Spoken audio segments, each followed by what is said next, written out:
राधा स्वामी जी।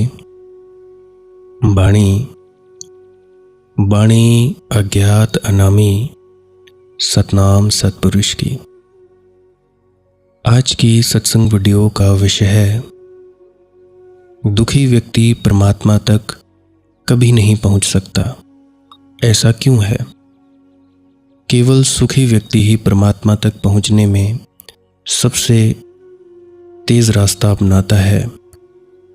जो व्यक्ति दुखी होता है, पीड़ाग्रस्त होता है, बीमारी आती है, तब वह व्यक्ति क्यों नहीं जल्दी परमात्मा तक पहुंच पाता है। ऐसा नहीं है कि नहीं पहुंच सकता, नामुमकिन है, परंतु थोड़ा देर से पहुंचता है। पहुंचेंगे तो सभी, परंतु सुखी व्यक्ति ज़्यादा जल्दी पहुंच पाने में सक्षम हो पाता है और दुखी व्यक्ति थोड़ा कम सक्षम हो पाता है। तो ऐसा क्यों है? तो चलिए इसी विषय के संदर्भ में आज की सत्संग वीडियो आरंभ करते हैं। गुरु प्यारी सत्कारयोग सत्संगत जी, आप सभी के भीतर बैठे परमात्मा को मेरा प्रणाम। आप सभी के चरणों में मेरा प्रणाम स्वीकार करें। जो भी व्यक्ति गहरे ध्यान में उतरना चाहता है, इस वीडियो को पूरा अंत तक सुनने की कृपालता जरूर करें जी। एक बहुत अनूठी घटना तुमसे मैं कहना चाहता हूं। वो ये है, आदमी दुख में कभी आशा नहीं छोड़ता। चाहे कितना ही दुख हो, कभी आशा नहीं छोड़ता। तुम्हें कई बार सवाल उठा होगा, रास्ते के किनारे किसी भिखमंगे के ना हाथ हैं, ना पैर हैं, ना आँख हैं, शरीर गल रहा है। कभी तुम्हें भी सवाल उठा होगा, क्यों जिए जा रहा है, अब है क्या जीने को। लेकिन ऐसा मत सोचना कि यह गलती वही कर रहा है। अगर यही दशा तुम्हारी भी आ जाए तो तुम सोचो क्या करोगे? फिर भी तुम जियोगे? तुम किसी चमत्कार की आशा करोगे कि कौन जाने कल सब ठीक हो जाए। आदमी कितने ही दुख को स्वीकार कर लेता है, फिर भी जिए जाता है। तो आदमी दुख में तो आशा छोड़ता ही नहीं। तर्कतः ऐसा लगता है कि दुख आशा को तोड़ देगा। नहीं, लेकिन दुख आशा को नहीं तोड़ पाता। जितना दुखी आदमी होता है, उतनी ही बड़ी आशा करता है। दुख आशा को जगाता है, तोड़ता नहीं। हाँ, सुख में कभी कभी आशा टूट जाती है, लेकिन दुख में नहीं टूटती। इसीलिए तो राजपुत्र महावीर बुद्ध, उनकी आशा टूट गई, भिखमंगों की नहीं टूटती। जैनों के 24 तीर्थंकर राजपुत्र हैं। बुद्धों के जो भी बुद्ध हैं राजपुत्र हैं। हिंदुओं के सब अवतार राजपुत्र हैं। क्या कारण होगा? सुख में आशा टूट जाती है, दुख में नहीं टूटती। और यह बड़ी विडंबना है। लगता ऐसा है कि दुख में टूटनी चाहिए। जब आदमी इतने दुख में है तो क्यों नहीं छोड़ देता आशा को?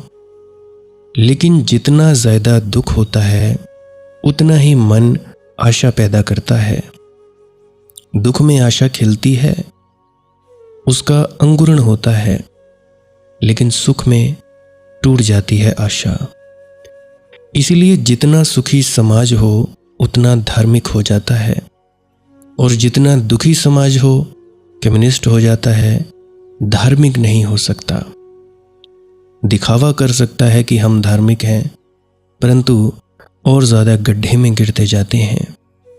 हिंदुस्तान की हालत तो देखो आज। कितने ही लोग धार्मिक बने बैठे हैं। खाने को रोटी नहीं, सर के ऊपर छत नहीं, तन के ऊपर कपड़ा नहीं। 90% जनता भूख से तिलमिला रही है। ज़रूरतें ही पूरी नहीं होती। टैक्स पे टैक्स, टैक्स पे टैक्स। इतना ज़्यादा शोषण हो रहा है जनता का। तो कितना दुखी समाज है। मैंने देखा हमारे इधर जितने भी मंदिर हैं इतना रश है, बिल्कुल भी पाँव रखने तक को जगह नहीं है मंदिरों में। हमारे हिमाचल के मंदिरों में नैना देवी में चले जाओ, माता चिंतपूर्णी के यहाँ चले जाओ, तो तरह तरह की यहाँ पे जो जगहें हैं सब जगह रश है। दुखी हैं, भाग रहे हैं मंदिरों की तरफ कि कुछ तो होगा, क्या पता हम धार्मिक हो जाएं। कांवड़ यात्रा की तरफ निकल रहे हैं। कितने ज़्यादा दुखी लोग हैं। खाने को रोटी नहीं, ज़रूरतें पूरी नहीं होती, आत्महत्याएं हो रही हैं, किसानों के हक नहीं मिलते, सड़कें टूटी हुई हैं, तेल में मिलावट, फिर भी महंगा, गैस सिलेंडर महंगी, हर चीज़ महंगी है। तो जितना दुखी समाज हो, कम्युनिस्ट हो सकता है, धार्मिक नहीं हो सकता। ढोंगी पाखंडी हो सकता है, ढोंग फैलाने में उसकी सीमा नहीं हो सकती। अमेरिका में संभावना है कि धर्म का उदय हो, भारत में नहीं। कभी भारत में धर्म का उदय हुआ था, वे बड़े सुख के दिन थे, मुल्क सुखी था, लोग तृप्त थे, संतुष्ट थे, आशा टूट गई। परंतु आज के भारत में हम लोग नेता को अपना बाप बनाकर बैठते हैं, सोचते हैं यही हमारा बाप है। हालांकि नेता हमारे नौकर हैं, हम ही ने उन्हें चुना, हम ही पर वे शोषण कर रहे हैं। हमारा ही दिया गया टैक्स का पैसे से वे अय्याशियाँ कर रहे हैं, मौज उड़ा रहे हैं और हमें खाने को मोहताज किया पड़ा है। परंतु फिर भी हम इतने अंधे हैं, नेताओं को अपना बाप बनाकर बैठे हैं।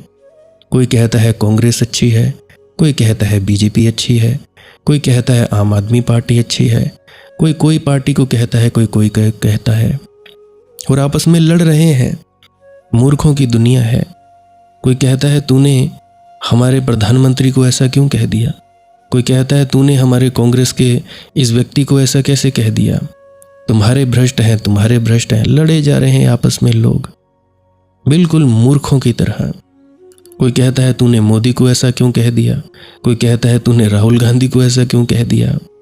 भला ये सेवक हैं हमारे, ये हमने चुने हैं, ये हम पर राज नहीं कर सकते। प्रजातंत्र का मतलब क्या है, डेमोक्रेसी का मतलब ही क्या है कि जनता के लिए जनता से है और जनता ही चुनती है। कोई एक प्रतिनिधि जिसके द्वारा सब काम किए होने चाहिए। फिर भी ये नेता है हमारे सिरों पर ही चढ़ रहे हैं। फिर भी हम लोग इतने मूढ़ हैं। मनदीप जैसा मूढ़ किसी नेता को अपना बाप बनाए बैठा है, किसी उस नेता को अपना बाप बनाए बैठा है। कुछ भी गलत कर दे, बलात्कार कर दे, फिर भी नहीं, वो हमारा माई बाप है। तो मनदीप जैसे मूर्ख के क्या ही कहने। तो भाई पहले मुल्क सुखी था, अब तो मुल्क की हालत बड़ी गर्त में जाई जा रही है। हर तीसरा व्यक्ति दुखी है, किसी के घर खाने को नहीं है, कोई उतने पैसे नहीं कमा पा रहा है, कोई कुछ चीज़ें खरीद नहीं पा रहा है। महंगाई ही इतनी है, खाने को रोटी ही नहीं होगी तो क्या खाक तुम ध्यान में डूबोगे, क्या खाक तुम भजन सिमरन करोगे। खुद तो सोचो, प्रैक्टिकल चीज़ें सोचा करो, तर्क संगत चीज़ें। ख्याली महलों में मत जिया करो, जो सत्य है वो सत्य है। कितने स्कूल बंद करवाए जा रहे हैं, बहुत सी जो चीज़ें नहीं होनी चाहिए वो करी जा रही हैं। मैंने कुछ दिन पहले खबर पढ़ी कि एक व्यक्ति है, वो जगह जगह पर जाकर स्कूलों की हालत ठीक करने के आंदोलन कर रहा है। तो कहीं से एक पत्र आया कि स्कूल की वीडियो नहीं बननी चाहिए, कि स्कूल की हालत जो है उसकी वीडियो नहीं बननी चाहिए। नए नए बिल पास। अरे भाई कितनी मूर्खों की दुनिया है। फिर भी मनदीप जैसा मूर्ख नेताओं को बाप बनाता है, और जब खुद पे आती है फिर रोता है और चिल्लाता है। फिर हंसने की सिवाय और कुछ नहीं, रोने की सिवाय और कुछ नहीं। तो कभी भारत में धर्म का उदय हुआ था, वे बड़े सुख के दिन थे। हमारा मुल्क सुखी था, तृप्त थे लोग, संतुष्ट थे। आशा टूट गई तो सभी व्यक्ति अपनी अपनी खोजों पर निकले। पुराने इतिहास के पन्नों को खंगाल कर देखो, बड़े बड़े ऋषि, बड़े बड़े मुनि हमारे भारत में थे। क्यों? क्योंकि भारत सोने की चिड़िया थी, भारत विश्व गुरु था। भारत में जगह जगह से बच्चे पढ़ने आते थे। भारत में विश्वविद्यालय थे। भारत इतना तरक्की में था, परंतु आज नहीं है। आज तो बस फोके फोके डंके हैं। पूरी दुनिया में थू थू हो रही है, बेइज्जती हो रही है भारत की। तुम असली चीज़ों से वंचित हो। अगर सच में देखोगे तो तुम्हें बड़ा दुख होगा। अभी तो चलो पर्दा लगा है आंखों पर, चश्मा लगा है कि चलो सब बढ़िया है, अच्छा अच्छा है, परंतु पीठ पीछे तुम्हें नहीं पता कितना चीज़ें गलत तरीके से हो रही हैं। तुम लोग देख नहीं पाते हो क्योंकि खाने को रोटी मिल रही है, 5 किलो अनाज मिल रहा है। ना तो हमें जीने देते हैं, ना तो हमें मरने देते हैं। तो ये हालत हो गई है। पेड़ों का कितना कटाव हो रहा है। हमारे हिमाचल में बाढ़ आई, पिछले साल बहुत ज़्यादा बाढ़ें आई, भूस्खलन हुआ, कितने लोग मरे, कितनों का नुकसान हुआ, कितने घर टूट गए। पूरा का पूरा गांव का गांव बह गया नदी के बहाव में। क्यों हुआ? क्योंकि हमने प्रकृति के साथ छेड़छाड़ की। वृक्षों का इतना कटाना, बहुत सारे वृक्ष हमने काटे, उसकी जगह नए हमने वृक्ष लगाए नहीं। फिर भी हम ये मानने को राजी नहीं कि ये सब चीज़ें हो रही हैं, क्योंकि हम जो खबरें देखते हैं वो सब बिक चुकी हैं। असली जो चीज़ है वो वहाँ पे दिखाई नहीं जाती। कम से कम 2.5 से 3 लाख पोस्ट इंस्टाग्राम और फेसबुक से डिलीट की जा चुकी हैं। किसकी पोस्ट? जो सरकार के गंदे कारनामों के बारे में बनाई गई थी। तो ये है सब। इसको प्रजातंत्र कहते हैं, डिक्टेटरशिप कहते हैं इसको। तो थोड़ा सा जागो। तुम लोग धर्म का बाजा बजाते रहोगे और ये सब चीज़ें तुम गुलाम हो जाओगे। 200-300 सालों तक अंग्रेज़ों के हम गुलाम रहे। कितने संत पैदा हुए तुम ज़रा सोचो। कोई बिरले तिरले, कोई एक आध व्यक्ति। गुलामी में व्यक्ति विकास नहीं कर सकता। जब तक आज़ादी ना हो किसी चीज़ की, तब तक हम आगे नहीं बढ़ सकते। तो इसीलिए मैं कभी कभार कहता हूँ, और मेरा फ़र्ज़ है हर चीज़ पर बोलना, और बोलना बनता भी है, ताकि तुम लोग थोड़ा जागो तो देखो अपने आसपास क्या चीज़ें हो रही हैं, क्या हाल हो रहा है। कोई तो जवाबदेही बनती है सरकार की, नहीं तो तुम लोग कहाँ से आगे बढ़ोगे। तुम बोलते हो ध्यान नहीं लगता। ध्यान में कैसे डूबोगे भाई जब गुलाम हो जाओगे? अपने ही देश के व्यक्तियों द्वारा गुलाम हो जाओगे, कैसे गहरे ध्यान में उतरोगे? दुख होता है। कुछ मनदीप जैसे मूर्ख नेताओं को बाप समझे बैठे हैं। कोई कहता है नहीं नहीं जी, हम तो कट्टर कांग्रेसी हैं। हमारे गांव में भी ऐसा ही होता है। कोई कहता है नहीं नहीं, हम तो बीजेपी वाले हैं। इन मूर्खों को दोनों को ये नहीं पता कि आपस में लड़ झगड़ कर हम किसी भ्रष्ट व्यक्ति का ही काम बना रहे हैं। हमारे हिमाचल में कांग्रेस सरकार है, वो भी वही कर रही है जो पिछली सरकारों ने किया। फर्क कोई नहीं पड़ता। ये दोनों एक ही चीज़ें हैं। ये जितने भी राजनेता हैं सब के सब भ्रष्ट हैं। कोई एक आध व्यक्ति होगा, उसको भी जीने नहीं देते। मेरे मामा जी का लड़का, सगे मामा जी का लड़का, सबसे छोटे वाला, वन विभाग में है, पेड़ों को कटने से रोकने के लिए। तो मुझे कहता है, बताता रहता है कि दीपू ऐसी ऐसी चीज़ें होती हैं। अलग अलग ब्रांड की शराब देने जाते हैं कि हमें ये काटने दो। झूठ बोल बोल कर मुझे फंसाने की कोशिश करते हैं, मुझे इतने पैसे देने की कोशिश करते हैं। कहता है कि अभी तो मेरी तनख्वाह 18,500 है। ये लोग मुझे एक एक दिन में 1-1 लाख रुपए देने को तैयार हैं। मैं चाहूँ तो ये कर सकता हूँ, पर मेरा ज़मीर मानता नहीं। तो ईमानदार व्यक्ति को ये जीने नहीं देते। अगर नहीं यकीन है तो आ जाना कभी यहाँ पे, मैं अपने मामा जी के लड़के से मिलवा दूंगा। अगर झूठ लगता है, मैं आंखों देखी बात कहता हूँ।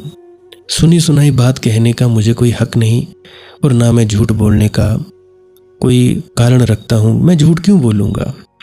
मेरे पास है भी क्या जो मैं तुम्हें बेच दूंगा कि मैं झूठ बोले जाऊं और तुम लोगों को बेचता जाऊं? मुझे कोई लेना नहीं देना नहीं। बाकी आगे तुम्हारी मर्जी है, तुम्हारी मौज है। किसी भी व्यक्ति को जो भी चीज़ व्यर्थ है वो तभी दिखाई पड़ेगी अगर वो सुखी है। सब चीज़ें हैं उसके पास, तब जाकर वो व्यक्ति आगे ध्यान में उतर पाएगा। सभी तो बाबा कबीर नहीं होते, सभी तो गुरु नानक जैसे नहीं होते, सभी तो गुरु रविदास जैसे नहीं होते, बिरले होते हैं। हम जितने भी हैं, हमें रोटी कमाकर मिलेगी, कमाकर मिलेगी, खाओगे। अब कितनी चिंता है तुम लोगों को? कोई बच्चों की चिंता में पड़ा हुआ है, स्कूल की फीस इतनी महंगी है, प्राइवेट स्कूल की, सरकारी स्कूलों में सुविधाएं नहीं है, बिल्डिंग नहीं बनाते, छत गिर रही है, पानी आ रहा है, बैठने को जगह नहीं है, इतने से स्कूल बंद किए जा रहे हैं। तो कैसे पढ़ाएंगे बच्चों को? 10-10, 12-12 हज़ार तो उनकी महीने की फीस जाती है, कई जगह ज़्यादा भी हो सकती है, मैं कुछ नहीं कह सकता। हर जगह अलग अलग रेट है, किताबें इतनी महंगी हैं, तो कैसे पढ़ाओगे? जो व्यक्ति इस दलदल में फंसा हुआ है, कमाता जितना है सभी का सभी खर्च हो जाता है, वो कितना डिप्रेशन में होगा। सोचो, मैं नर हूँ, मैं मेल हूँ, मैं आदमी हूँ, मुझे पता है कितनी चिंता हो जाती है। हर व्यक्ति को होती है, कमाने वाले को, कि कैसे पालन पोषण होगा, कैसे शादियाँ करवानी है, बहुत सारी चीज़ें हो जाती हैं। मैं आप लोगों की बातें सुनकर उसके अनुसार ही बोलता हूँ। कोई कहता है जी पत्नी तंग करती है, तुम ये नहीं लेके देते, तुम मुझे घुमाने नहीं जाते। तो ये व्यक्ति, जिस व्यक्ति के दिमाग के अंदर इतनी चिंता है, वो कब ध्यान में उतरेगा? जिसके पास फुर्सत के लम्हे ही नहीं है, वो कब खाली वक्त में ध्यान में उतरेगा? नहीं हो सकता। तो भाई, भारत में कभी धर्म का उदय हुआ था, संतुष्ट थे, आशा टूट गई। याद रखना, जब तुम्हारे पास सब होता है तब तुम्हें दिखाई पड़ता है सब व्यर्थ है। और ये ठीक भी है, क्योंकि जो तुम्हारे पास नहीं है उसकी व्यर्थता तुम्हें दिखाई कैसे पड़ेगी? जिसके पास धन है उसको दिखाई पड़ सकता है कि धन व्यर्थ है। जिसके पास धन नहीं है उसे कैसे दिखाई पड़ेगा कि धन व्यर्थ है? व्यर्थता दिखाई पड़ने के पहले होना तो चाहिए। जिसके पास ज्ञान है उसे दिखाई पड़ सकता है कि ज्ञान व्यर्थ है। जिसके पास ज्ञान नहीं है उसे कैसे दिखाई पड़ेगा कि ज्ञान व्यर्थ है? कोहिनूर तुम्हारे हाथ में हो तो समझ में आ सकता है कि ना खा सकते हो, ना पी सकते हो, करोगे क्या? व्यर्थ है। लेकिन हाथ में ना हो तो सिर्फ सपना है। सपने कभी व्यर्थ नहीं होते। सपने को जांचने का कोई उपाय नहीं है। दुख में आशा जीती है, सघन होती है, सुख में टूट जाती है। इसलिए दुखी आदमी सड़क के किनारे पड़ा मरता रहे नर्क में तो भी आशा करता रहता है। अगर तुम कभी नर्क जाओ तो तुम्हें वहां दुनिया के सबसे बड़े आशा करने वाले लोग मिलेंगे। वे नर्क में सड़ रहे होंगे, लेकिन वे आशा कर रहे हैं कि आज नहीं कल छुटकारा होने वाला है। मैंने सुना है कि एक जेल खाने में एक नया कैदी आया। जिस कोठरी में उसे लाया गया, कोठरी में एक आदमी पहले से था। उस आदमी ने पूछा कि कितने साल की सजा हुई है? उस कैदी ने कहा 10 साल की। तो उसने कहा कि तू दरवाजे के पास ही बैठ, क्योंकि हमें 30 साल की हुई है, हम दीवार के पास रहेंगे, तू दरवाजे के पास, तुझे जल्दी जाना है, 10 साल की सजा हुई है, तो दरवाजे के पास ही बैठ। कारागृह में भी आशा है, कौन कब छूटने वाला है। उस छूटने के दिन के लिए लोग जी लेते हैं। जीवन में एक बात समझ लेना, जो सुख तुम्हें मिला हो उसको गौर से देखना, क्योंकि उससे ही मुक्ति का उपाय है। अगर सुंदर पत्नी तुम्हारे पास हो तो सौंदर्य में ठीक से उतरना। अगर पैसा तुम्हारे पास हो तो पैसे का ठीक से स्वाद लेना। अगर पद तुम्हारे पास हो तो उसकी परिक्रमा करके ठीक से निरीक्षण करना। जो तुम्हारे पास हो उसे गौर से देखना, तो ही आशा टूटेगी। और जो तुम्हारे पास नहीं है, अगर उसका तुमने ध्यान रखा तो आशा कभी नहीं टूट सकती। और जिसकी आशा न टूटी उसके जीवन में धर्म का कोई प्रवेश नहीं होता। आशा अधर्म का द्वार है, आशा का टूट जाना धर्म का प्रवेश है। और एक बात और समझ लो, आशा का टूट जाना निराशा नहीं है। ध्यान रखना, निराशा तो आशा का हारना है। टूटना नहीं। निराशा में तो आशा जिंदा रहती है। अभी निराश हो गए, फिर आशा से भर जाओगे। निराशा तो आशा का ही हारा हुआ पहलू है। वह तो थकी हुई, हारी हुई आशा है। वह तो गिर गई आशा है, मिट गई आशा नहीं। जब आशा मिटती है तो निराशा नहीं छूटती। इस बात के कारण हमारे वेस्टर्न सोसाइटी में, पश्चिम में बड़ी चिंता पैदा हुई, क्योंकि पश्चिम में महावीर, बुद्ध लोगों को निराशावादी मालूम होते हैं, क्योंकि वे कहते हैं आशा छोड़ दो, भूल हो रही है। महावीर और बुद्ध निराशावादी नहीं है, वे पेसिमिस्ट नहीं है, वे आशावादी भी नहीं है, निराशावादी भी नहीं है। वे कहते हैं जब आशा छूट गई तो निराशा तो अपने आप छूट जाती है। निराशा तो आशा की छाया है। जब तुम चलते हो तो छाया बनती है। जब तुम चलते ही नहीं धूप में तो छाया किसकी बनेगी।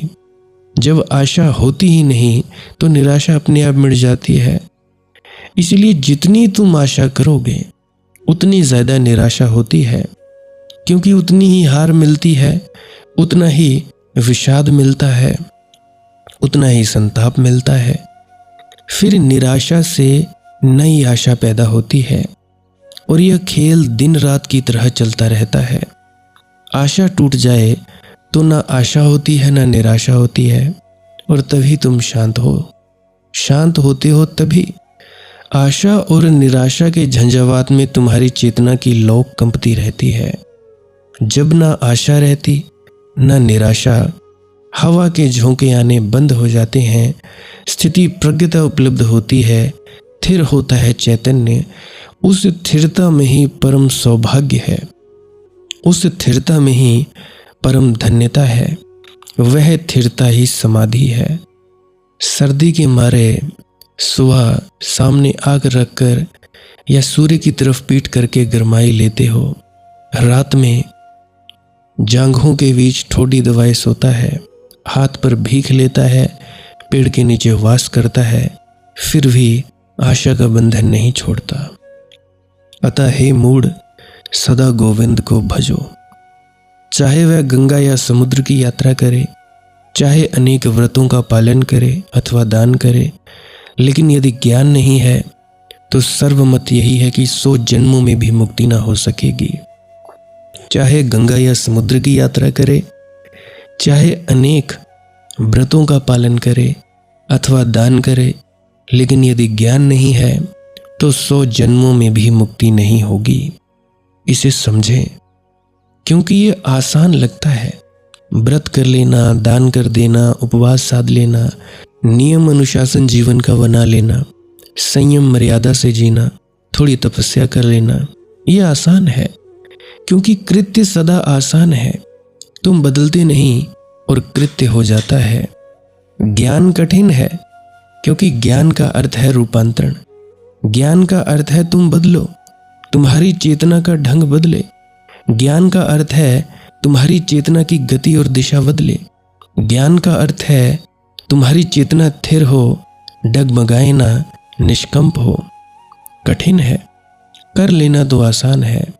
ज़्यादा खाते हो तो भी शरीर को कष्ट देते हो, उपवास कर लिया तो भी शरीर को कष्ट देना है।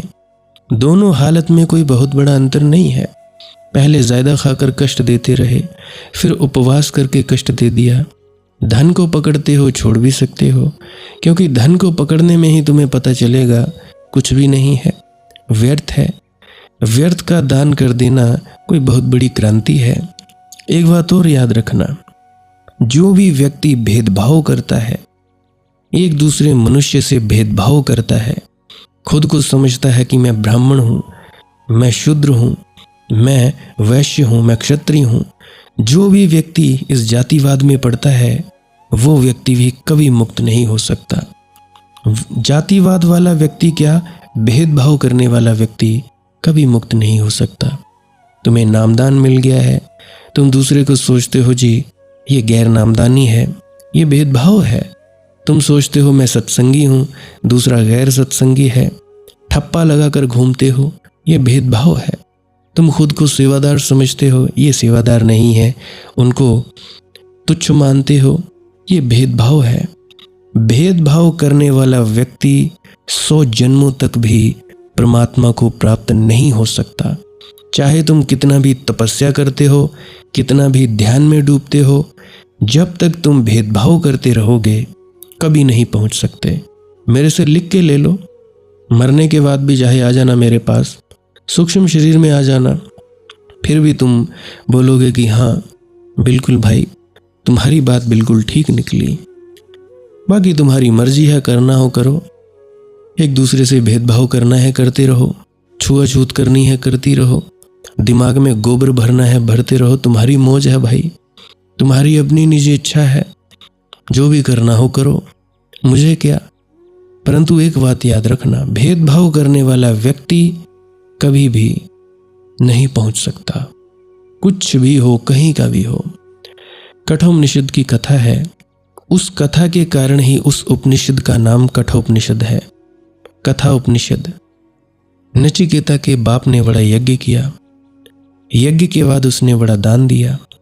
नचिकेता पास ही बैठा है, छोटा सा बच्चा है, वह बार बार पूछने लगा, क्या सभी आप दे डालोगे? बाप ने कहा कि सभी दान करना पड़ेगा, जो भी मेरा है सभी दान करना है। लेकिन नचिकेता ने देखा कि बाप ऐसी गौएं दान कर रहा है जिनका दूध कभी का खो चुका, जिनके दूध निकलता ही नहीं। लोग ऐसी चीज़ों का दान करते हैं जो व्यर्थ हो जाती हैं, उन चीज़ों को दे रहा है जिनका कोई उपयोग ही नहीं है, जिनका कोई उपयोग हो भी नहीं सकता, और बड़े उत्साह से बांट रहा है और बांटने में बड़ा मज़ा ले रहा है। तो वह नचिकेता की ताज़ी बुद्धि, बाप की बूढ़ी बुद्धि, जो बाप को नहीं दिखाई पड़ रहा वह उसे दिखाई पड़ रहा है। वह कहने लगा कि इन सबको देने से क्या होगा, ये गौएं तो दूध देना बंद कर चुकी हैं, ये तो जिन ब्राह्मणों को तुम दे रहे हो उनको और इनके लिए घास पात जुटाना पड़ेगा और व्यर्थ की मुसीबत होगी, इससे पुण्य नहीं हो सकता। बाप ने कहा तू चुप रह।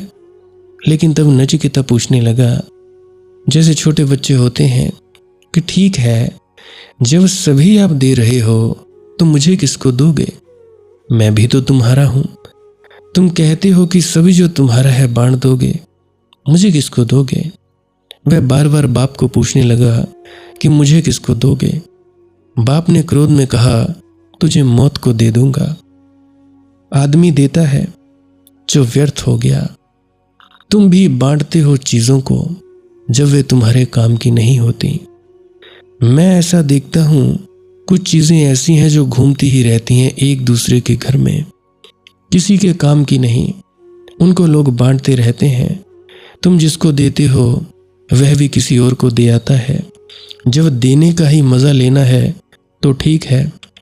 मुझे आज भी याद है, आज से कोई 10-15 साल पहले जब भी कोई विवाह शादी होती थी तो सूट देते थे, कपड़े देते थे एक दूसरे को। तो एक दिन मेरी माता पेटी में से सूट निकालने लगी, तो मैंने उनसे पूछा ये सूट? कहती ये देने वाले सूट हैं। मैंने बोला देने वाले सूट ये क्या होते हैं? कहती हैं जिसको एक दूसरे को दिया जाता है। तो मैंने कहा क्या ये सूट पहने नहीं जाते क्या? कहती नहीं नहीं, ये सिर्फ देने वाले ही सूट होते हैं, इनको सिलवा नहीं सकते क्योंकि ये सबसे घटिया क्वालिटी के होते हैं, कैसे पहनेंगे, फट जाते हैं। तो बांटने के मज़े हैं। एक दिन लाला झंडूराम को उसके एक मित्र ने शराब की एक बोतल दी। पूछा बाद में कहो कैसी रही? तो झंडूराम ने कहा कहना चाहिए करीब करीब ठीक। उसने कहा कुछ समझे नहीं। करीब करीब ठीक क्या मतलब? या तो कहो ठीक या कहो गलत। तो झंडू भाई ने कहा कि नहीं, करीब करीब ठीक। अगर ठीक से थोड़ी ज़्यादा ठीक होती तो तुम हमें क्यों देते? तुम हमें देते नहीं। और अगर ठीक से थोड़ी कम ठीक होती तो हम किसी और को देते। करीब करीब ठीक थी, सो पी गए हम शराब। लोग करीब करीब ठीक चीज़ें दे रहे हैं जिनका कोई मूल्य नहीं है। दान में कुछ भी नहीं बिखरता, व्यर्थ को तुम बांट देते हो। उपवास में भी कुछ नहीं लगता, शरीर को थोड़ा सता लेते हो, तपश्चर्या भी चल सकती है क्योंकि उससे भी अहंकार तृप्त हो सकता है। इसीलिए क्रांति तो केवल एक है, और वह क्रांति है आत्मज्ञान की क्रांति। उस क्रांति के अतिरिक्त ना कभी कोई मुक्त हुआ है, ना कभी कोई हो सकता है। ज्ञान एकमात्र मुक्ति है। ज्ञान मोक्ष की प्राप्ति है, सचखंड की प्राप्ति है। लेकिन ज्ञान से तुम शास्त्र ज्ञान मत समझ लेना, क्योंकि वह तो बिल्कुल आसान है।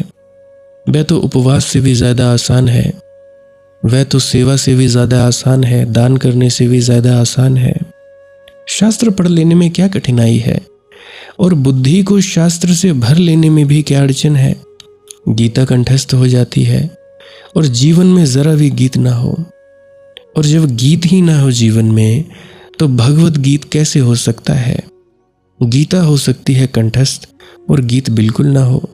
गीत चाहिए, और गीत इतना सघन होता चला जाए कि तुम गीत में संपूर्ण डूब जाओ, तो गीत भगवत गीत हो जाता है। फिर ना तो कृष्ण याद रहते हैं, ना अर्जुन याद रहता है, ना गीता में क्या कहा है वह याद रहता है। लेकिन जो कहा है तुम वही हो गए होते हो, तुम स्वयं ही वही बन गए होते हो। फिर उस सब कचरे को याद रखने की जरूरत भी नहीं होती। शास्त्र मूल्यवान है उन्हें जो कचरे को इकट्ठा करने में रस लेते हैं। जो स्वयं शास्त्र बन जाते हैं, उनके लिए शास्त्र का फिर कोई भी मूल्य नहीं है। और जब तक तुम स्वयं शास्त्र न बन जाओ, तब तक ज्ञान नहीं है। ज्ञान तब है जब तुम्हारा इशारा इशारा सत्य की तरफ हो जाए, जब तुम्हारी आंख झपके तो सत्य का इशारा प्रकट हो, तुम बोलो तो सत्य का इशारा प्रकट हो, तुम ना बोलो तो तुम्हारे ना बोलने में सत्य प्रकट हो। चाहे तुम गंगा की यात्रा करो, गंगा का बेचारी का क्या कसूर है, तुम उसे क्यों सताते हो। रामकृष्ण से कोई पूछा कि मैं गंगा जा रहा हूँ, आपका क्या ख्याल है, गंगा में स्नान करने से पाप धुल जाते हैं या नहीं। रामकृष्ण बड़े सरल व्यक्ति थे। उन्होंने कहा कि जरूर धुल जाते हैं। जब गंगा में स्नान करोगे, डुबकी लगाओगे, पाप अलग हो जाते हैं, लेकिन निकलोगे बाहर की नहीं, निकलेंगे तो जरूर। उन्होंने कहा वे वृक्ष जो गंगा के किनारे खड़े हैं, इसलिए खड़े हैं कि उन पर पाप बैठ जाते हैं। तुम निकले, वे फिर उचक कर तुम पर सवार हो गए। गंगा की वजह से छूटे थे, तुम्हारी वजह से तो छूटे भी नहीं थे। अगर तुम डूबे ही रहो गंगा में तो मुक्त हो जाओगे, निकलना मत। उस आदमी ने कहा लेकिन निकलना तो पड़ेगा। तो फिर बेकार मेहनत कर रहे हो। गंगा का गुण है, छुड़ा देगी, लेकिन किए तुमने हैं तो गंगा कैसे छुड़ा देगी। और गंगा ऐसे सबके पाप छुड़ाने का काम करती रहे तो आखिर में गंगा बड़ी महापापी हो जाएगी। क्योंकि कोई भी करे पाप और गंगा छुड़ा दे तो अंत में सारे पाप गंगा की ही जिम्मेदारी हो जाएंगे। तो गंगा का ऐसा क्या कसूर है। लेकिन आदमी बहाने खोजता है, आदमी करता है पाप, फिर कोई बहाने खोजता है ताकि पाप का बोझ न रह जाए। तो गंगा में डुबकी लगा आता है, फिर निश्चिंत हो जाता है। कोई व्यक्ति बोलता है नामदान ले लिया तो हमारे पाप सारे धुल गए, फिर निश्चिंत हो जाता है। फिर पाप करने को तैयार होकर आ गए, अब वे फिर पाप करेंगे, फिर गंगा में स्नान करेंगे या डेरे हो जाएंगे, सेवा करेंगे। तो भाई गंगा ने तुम्हें पाप से मुक्त करवाया ऐसा नहीं, तुम्हें और भी पाप करने में कुशल बना दिया। क्योंकि तुम्हें एक तरकीब मिल गई कि जब भी पाप होगा गंगा में स्नान कराएंगे या डेरे में हो आएंगे, सेवा कराएंगे। सस्ता है मामला, कोई टिकट बहुत महंगी नहीं है, और बिना टिकट ही जाते हैं अक्सर तीर्थयात्री। क्योंकि जब इतने पाप ही गंगा छुड़ा रही है तो और टिकट की झंझट क्या करनी, वह भी छूट जाएगी। चाहे अनेक व्रतों का पालन करे अथवा दान करे, लेकिन यदि ज्ञान नहीं है तो सर्वमत ये है कि 100 जन्मों में भी मुक्ति न हो सकेगी। अतः हे मूढ़, सदा गोविंद को भजो।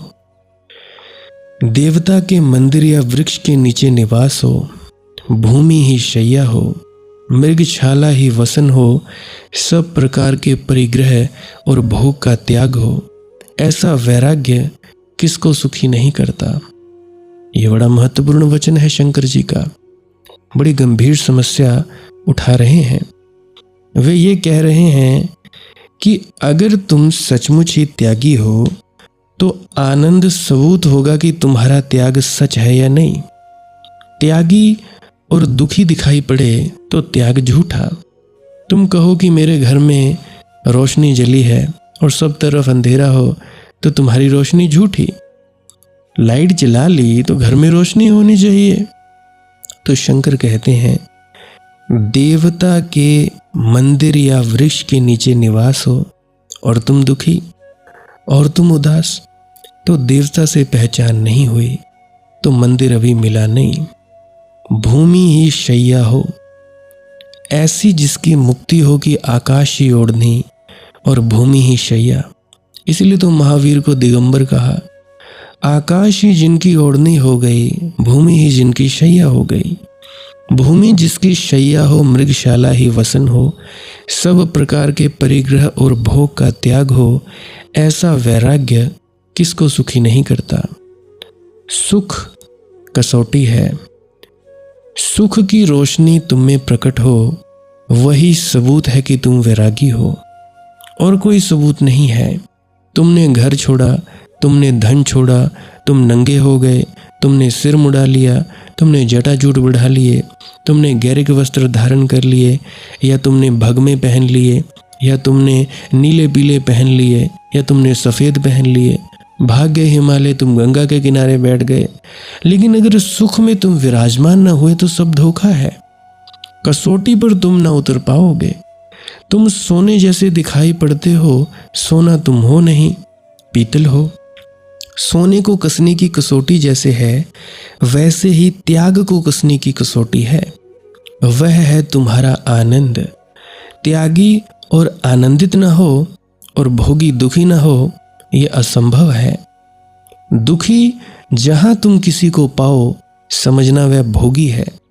आनंदित तुम जहां किसी को पाओ, समझना त्यागी है। इसलिए शंकर कहते हैं, चाहे वह भोग में रत हो या योग में, चाहे वह किसी के संग में हो या अकेला, यदि उसका चित्त ब्रह्म में रमण करता है तो वही आनंदित है, वही आनंदित है, वही आनंदित है। फिर चाहे तुम घर में हो या बाहर, तुम सिंहासन पर बैठे हो कि पहाड़ के किसी शिलाखंड पर, चाहे वह भोग में रत हो या योग में, योग रतो वा भोग रतो वा, चाहे वह किसी के संग हो या अकेला, संग रतो वा संग विहीनः, परिवार में हो, संग साथ में हो, समाज में हो या एकांत में हो, तुम उसे महल में पाओ या झोंपड़े में, कोई फर्क नहीं पड़ता। यदि उसका चित्त ब्रह्म में रमण करता है तो वही आनंदित है, वही आनंदित है, वही आनंदित है। अतः हे मूढ़, सदा गोविंद को भजो। ब्रह्म में रमण, ब्रह्म की हमने परिभाषा की है सच्चिदानंद। सत्य में रमण, चैतन्य में रमण, आनंद में रमण। जो प्रमाणिक हो, जो वैसा हो जैसा है, जो वही हो जैसा है, जो अन्यथा प्रकट ना करे, जो बाहर भीतर एक रस हो, सत्य, चैतन्य हो, मूर्छित ना हो, होश पूर्ण हो, जागा हुआ हो, चित्त और आनंदित हो, कि उसके रोए रोए में सुवास हो परमात्मा की, कि उसकी श्वास श्वास में संगीत हो, कि उसके उठने बैठने में अज्ञात के घूंघर बजें, कि तुम उसके पास जाओ तो उसकी सारी शीतलता तुम्हें घेर ले, कि तुम्हारे हृदय में भी उसका आनंद नृत्य करने लगे, उसकी मौजूदगी परमात्मा की याद दिलाए, उस पर आंखें टिक जाएं तो सब दुख विसर्जित हो जाएं, उसका आशीष मिल जाए तो सब पा लिया, ऐसी प्रतीति हो, गहन परितोष आ जाए तो ही सबूत है। अब यहीं बड़े मज़े की घटना घट जाती है। महावीर की प्रतिमा तुमने देखी, परम आनंदित, उनकी देह तुमने देखी, फिर तुम जैन मुनियों को खोजो, वह तुम्हें दुखी और दीन दिखाई पड़ेगा। आनंद प्रकीर्ण होता नहीं मालूम होता, बल्कि उदासी, जैसे सिकुड़ गया है फैला नहीं, कली खिलकर फूल नहीं बनी है, कली और सिकुड़ गई है, लेकिन तुम इस सिकुड़ने को त्याग कहते हो। तुम्हें उसके पास चाहे पसीने की बदबू आ जाए, क्योंकि वह स्नान नहीं करता, और चाहे बातचीत तुम उससे करो तो उसके मुंह से दुर्गंध तुम्हें मिल जाए, क्योंकि वह दातुन नहीं करता। इसको उसने त्याग समझा है, लेकिन उसके पास तुम नाचते हुए न अनुभव होगे, और उसके पास ऐसा नहीं होगा कि तुम जाओ तो एक गीत तुम्हें घेर ले, कोई बांसुरी बजने लगे जो तुमने कभी ना सुनी थी। उसके पास से तुम थोड़े बेचैन होकर लौटोगे। शायद उसकी मौजूदगी तुम्हें अपने प्रति निंदा से भर दे, शायद उसकी मौजूदगी में तुम्हें ऐसा लगने लगे कि मैं पापी हूँ, लेकिन उसकी मौजूदगी तुम्हें तुम्हारे भीतर के परमात्मा के बोध से ना भरेगी। और यही फर्क है। वास्तविक सन्यासी या सत्संगी के पास तुम निंदित होकर ना लौटोगे, तुम आनंदित होकर लौटोगे। वास्तविक सन्यासी के पास तुम अहोभाव से भरकर लौटोगे।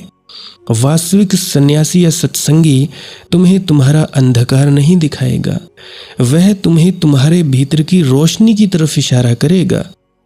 तुम कितने ही पापी हो, वास्तविक सत्संगी या सन्यासी का इशारा तुम्हारे पाप की तरफ नहीं, क्योंकि वह भी कोई बात करने की बात है, वह दो कौड़ी की चीज है। तुम्हारे भीतर की महिमा ही असली बात है।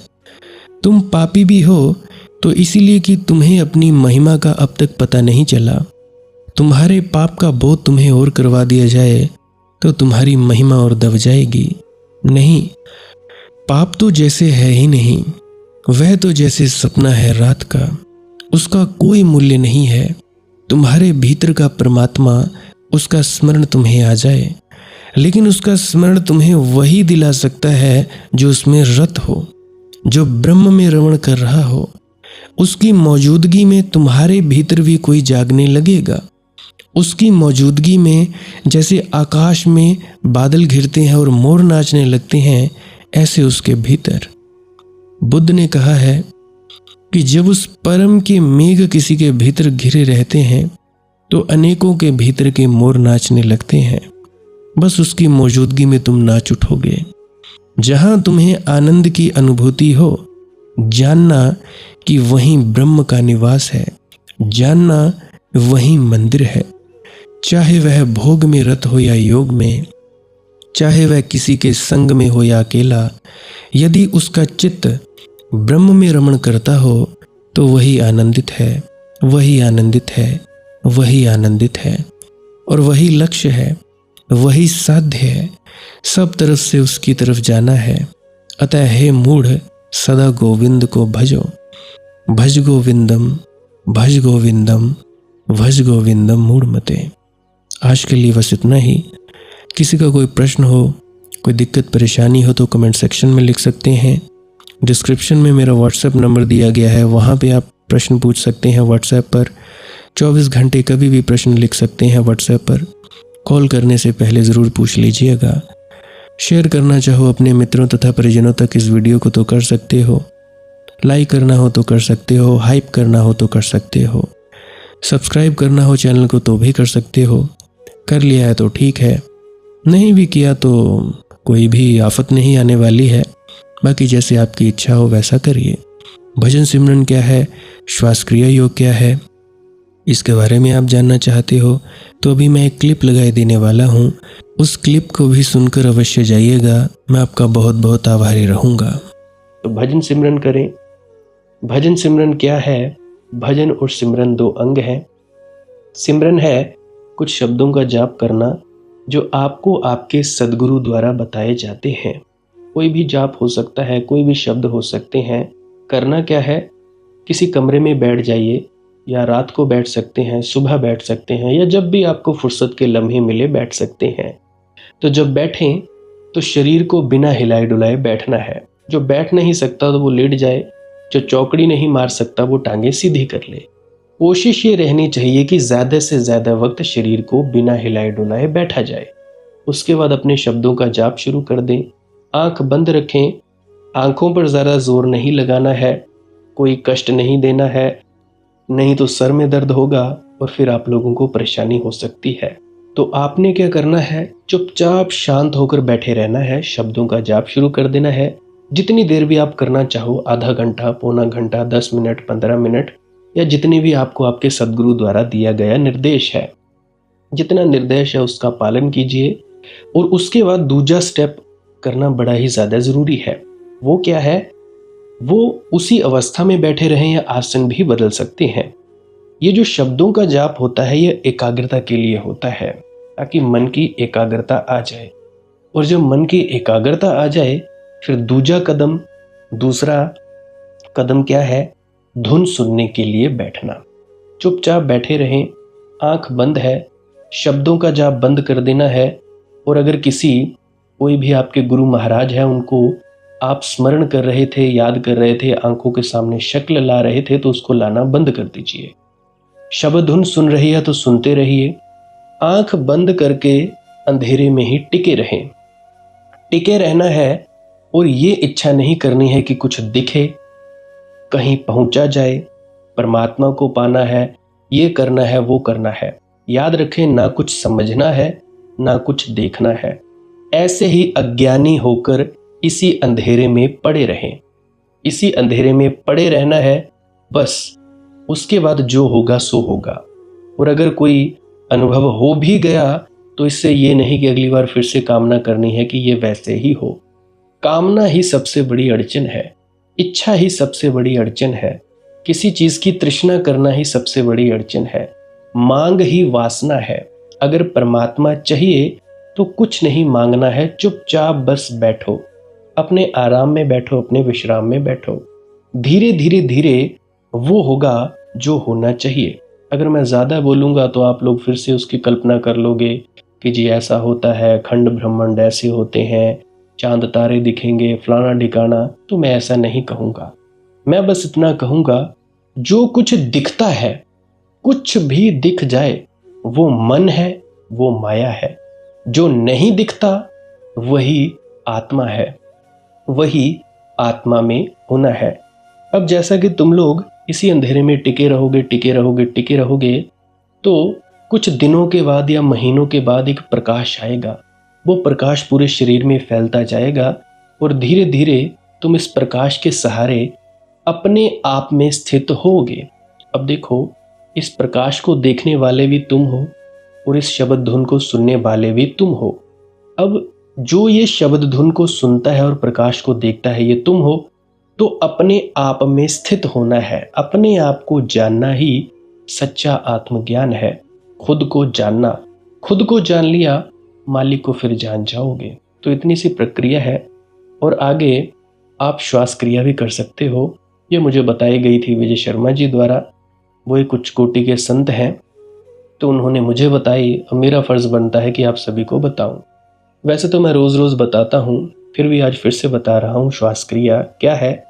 नाक से सांस लेना है, मुंह से छोड़ना है। लंबा सांस लेना है नाक से और मुंह से छोड़ देना है। 15 मिनट करें, 20 मिनट करें, आधा पौना घंटा, जितनी देर भी आप कर सकते हो करें। करने के बाद करना कुछ नहीं है, चुपचाप आंख बंद करके बैठ जाना है। लेट सकते हो तो लेट सकते हैं, वो आपकी अपनी इच्छा है। नींद आ जाए तो सो जाना है, कोई शरीर को कष्ट नहीं देना है। अगर सर घूमने देना है, अगर आपका शरीर कांपे तो कांपने देना है। उसकी आपने दिक्कत, परेशानी और चिंता नहीं लेनी है, ये सब होता ही है। और मरने से डर लगे तब भी नहीं डरना है, ये होता ही है। क्या कहा मैंने? 15 से 20 मिनट कर सकते हैं, उसके बाद चुपचाप बैठें और अपने भीतर अपने आप उतर जाओगे। ठीक है जी। प्रेग्नेंट लेडीज़ बिल्कुल ना करें, जिनको दिल की बीमारी है या गोलियां वगैरह खाते हैं वो भी बिल्कुल ना करें, और बाकी सब कर सकते हैं। जिनको नींद नहीं आती वो अवश्य करें, और जिनको थोड़ा डिप्रेशन रहता है वो भी अवश्य करें, और जिनके बच्चे थोड़े पढ़ाई में कमज़ोर हैं वो भी ज़रूर करें। बाकी आपकी मौज है, करना हो करिए, नहीं तो आपकी अपनी अपनी इच्छा है। और ध्यान दें, जब सिमरन करें तो उसके बाद सीधा भजन पे बैठें, और जब यह श्वास क्रिया करें तो इसके बाद सीधा भजन के लिए बैठें। अलग अलग प्रक्रियाएं हैं। एकाग्रता के लिए है श्वास क्रिया और एकाग्रता के लिए ही है भजन सिमरन। सिमरन भी एकाग्रता के लिए और श्वास क्रिया भी एकाग्रता के लिए। ठीक है, मिक्स नहीं करना है, अलग अलग करिए। अगर श्वास क्रिया करी तो उसके बाद सीधा धुन सुनने पर बैठें। अगर सिमरन के शब्दों का जाप किया उसके बाद फिर से धुन सुनने पर बैठें। बाकी आपकी अपनी मौज है, जो आपको रुचे वो कर सकते हो। अगर धुन सुनने लगे तो धुन सुनने पर ही डायरेक्ट बैठा जाए, परंतु श्वास क्रिया मत छोड़ना, क्योंकि श्वास क्रिया करने से शारीरिक, मानसिक और आध्यात्मिक लाभ मिलता है। तो बाकी आप कीजिए, आपकी मौज है। और कोई प्रश्न है तो कमेंट सेक्शन में पूछ सकते हैं, या इंस्टाग्राम, टेलीग्राम, फेसबुक पे सर्च करें मालिक की मौज सत्संग, तो वहाँ पे पूछ सकते हैं। प्रश्न पूछने से पहले एक विनती, आप लोग पुरानी सत्संग वीडियोस को अवश्य सुनिए। क्या पता आपके प्रश्नों के जवाब मिल जाए और आप अपने भीतर ध्यान में उतर जाएं। बाकी आपकी अपनी मौज है। लाइक कर सकते हैं इस वीडियो को अगर आपको कुछ सीखने को मिला है, और कमेंट सेक्शन में राधा स्वामी ज़रूर लिखें। सब्सक्राइब कर सकते हैं इस चैनल को अगर रोज़ रोज़ नए नए सत्संग सुनना चाहते हैं। और बाकी आप सत्संग लगा के छोड़ दीजिए, और बस छोड़ दीजिए। सुनते सुनते आप ध्यान में प्रवेश करेंगे, या तो आप जी सो जाएंगे। तो आपकी मौज है।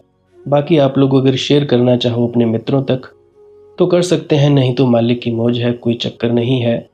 आप मुझे इतने अंत तक सुनते हो, इतने अंत तक सुनने के लिए आपका बहुत बहुत शुक्रिया, बहुत बहुत धन्यवाद। और मुबारक हो आप लोगों ने जो आनंद प्राप्त किया। अब मैं अपने गुरु महाराज को प्रणाम करता हूँ। आप सभी के भीतर बैठे परमात्मा को भी प्रणाम करता हूँ। मेरा प्रणाम स्वीकार करें। राधा स्वामी जी।